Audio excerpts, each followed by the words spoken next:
In a small town famous for its stone carvings, there was a young carver named David. His work has been hailed as miraculous. But recently he has hit a wall.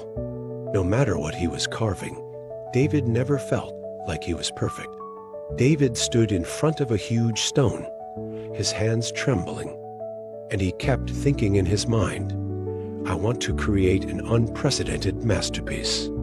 However, the more David pursued perfection, the more the carving knife in his hand seemed to be lost.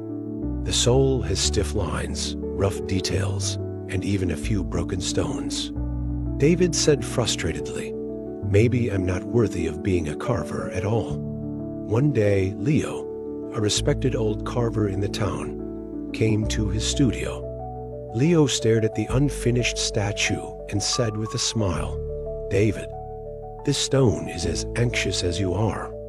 David asked doubtfully, "What do you mean?" Leo sat down and said gently, "When I was young, I was like you. I wanted to surpass myself and create perfection every time I carved. But every time I failed. I regarded the stone as my enemy and blamed it for its stubbornness. Later, I learned to enjoy the process of carving and focus on the present. Don't worry about the final appearance. The stone will tell you what it wants to be." David lowered his head and pondered. The next day, David decided to try Leo's method. David was no longer in a hurry to finish, but focused on feeling every friction between the blade and the stone, every piece of debris falling off. David focused on the present moment, and suddenly found that the texture in the stone seemed to guide his hand. A few days later, a beautiful masterpiece was completed.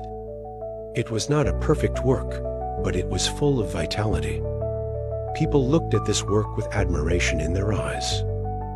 David finally understood that real art is not about pursuing results, but about enjoying the process. Since then, David's works are no longer just beautiful, but also known as soulful. Let go of your obsession with perfection and focus on every step of the moment, and the answer will appear naturally.